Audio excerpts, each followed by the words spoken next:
कहते हैं जिस पर सबसे ज्यादा यकीन था वही गुनहगार निकला।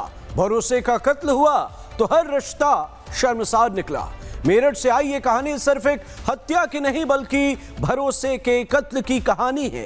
पहले इससे आत्महत्या माना गया, सुसाइड नोट मिला, जहर भी मिला, लेकिन पुलिस की जांच आगे बढ़ी तो हर सबूत एक ऐसी साजिश की ओर इशारा करने लगी जिसने रिश्तों और विश्वास दोनों को कटघरे में खड़ा कर दिया। आखिर कैसे मौत को खुदकुशी का रूप देने की कोशिश की गई और कैसे पुलिस ने इस पूरे राज से पर्दा उठाया, देखिए रिपोर्ट।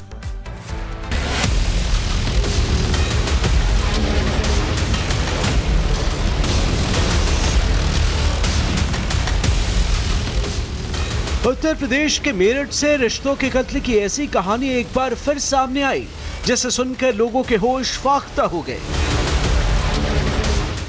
पिछले दिनों सांप और जहरीली साजिश की खबर से हड़कंप मचा था। अब एक नर्स के मर्डर की कहानी सामने आई है जिसे सुनकर लोग हैरान रह गए।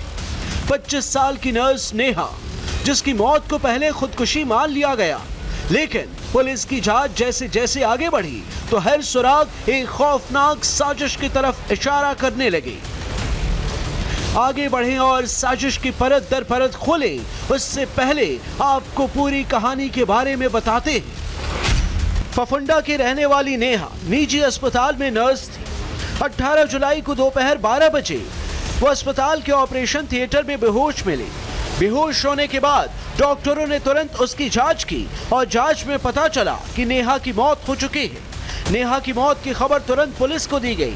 मौके पर पहुंची पुलिस ने घटनास्थल से एक सुसाइड नोट बरामद किया। सुसाइड के साथ मौके से सल्फास की गोलियां भी मिली। सुसाइड नोट में नेहा ने ससुराल पक्ष पर प्रताड़ना के गंभीर आरोप लगाए थे। पुलिस ने नेहा के मायके और ससुराल पक्ष दोनों से बात की। दोनों को सुसाइड नोट दिखाया गया, जिसे देखते ही मायके और ससुराल पक्ष दोनों ने खारिज कर दिया।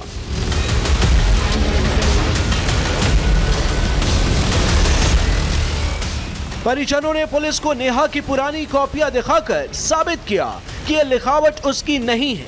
साथ ही बताया कि दोनों परिवारों में कोई विवाद नहीं था। चिट्ठी निकली है, उसमें राइटिंग मतलब घर और ससुराल वालों के इसमें मतलब कुछ लिख रखा था, तो जो है मतलब पुलिस से राइटिंग वगैरह मिला कर देखे अभी तक मैच नहीं। ये बच्चा मेरे को लगता है जैसे हॉस्पिटल में गई है, वहाँ पर मतलब वहीं पे कुछ हुई है उनके साथ में, पर हमें लगता नहीं कि वह अपनी मर्जी से कुछ खा ले। संदेह के बाद पुलिस ने हत्या के एंगल से जांच शुरू की। पुलिस ने अस्पताल के सीसीटीवी और कॉल डिटेल्स खंगाली तो पूरी कहानी पलट गई। पुलिस आगे जांच करती है तो अस्पताल के सीसीटीवी फुटेज देखने के बाद पता लगता है कि घटना के समय उसके साथ सुरेश और फरहान, जो कि उसी अस्पताल में काम करते हैं, वह भी अंदर जा रहे हैं। कुछ देर बाद सुरेश ग्लव्स पहन के कमरे से बाहर आता है। पुलिस के द्वारा दोनों को जब हिरासत में लेके कड़ाई से पूछताछ की जाती है तथा उनके फोन कॉल चेक किए जाते हैं तो दोनों के द्वारा घटना कायद करना स्वीकार किया जाता है। सुरेश के द्वारा बताया गया कि वह शादीशुदा है, उसके 5 साल का एक बेटा है। पिछले 7 से 8 महीने पहले उसके साथ उसकी दोस्ती मृतिका से हो गई थी। मृतिका के द्वारा उसके साथ शादी करने की इच्छा जाहिर की गई थी, जिसके लिए वो तैयार नहीं था। अब आपको इस वारदात के पीछे की असली वजह बताते हैं। पुलिस जब इस घटना की तह तक पहुंची तब ये सामने आया कि अस्पताल के ही एक कर्मचारी से नेहा का प्रेम संबंध था। बीते 7-8 महीने से दोनों के बीच प्रेम संबंध चल रहा था। सुरेश शादीशुदा था और नेहा से शादी नहीं करना चाहता था, लेकिन नेहा लगातार सुरेश पर शादी करने का दबाव बना रही थी। सुरेश इस रिश्ते से पीछे हटना चाहता था। सुरेश ने नेहा को रास्ते से हटाने के लिए साजिश रची और प्लानिंग में अस्पताल के ही कर्मचारी फरहान का सहारा लिया। 18 जुलाई को नेहा ने कमजोरी महसूस होने की बात कही। इसी का फायदा उठाकर सुरेश और फरहान उसे ड्रिप लगाने के बहाने ओटी में ले गए। यही ड्रिप के जरिए उसे जहरीला रासायनिक पदार्थ दिया गया, जिससे तड़प तड़प कर उसकी मौत हो गई। सुरेश और फरहान दोनों ही उसके साथ कमरे में जाते हैं तथा ड्रिप के साथ कोई रासायनिक पदार्थ मिलाकर उसे इंजेक्ट कर देते हैं, जिससे उसकी मृत्यु हो जाती है।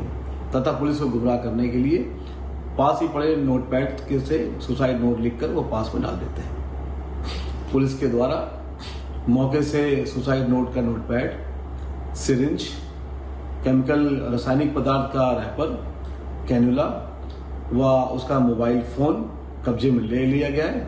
फील्ड यूनिट के द्वारा सभी को कब्जे में लेकर फॉरेंसिक जांच के लिए भेजा जा रहा है। पुलिस के द्वारा दोनों को ही गिरफ्तार करके न्यायिक परीक्षा में भेजा जा रहा है। मामले में अन्य विधिक कार्रवाई प्रचलित है।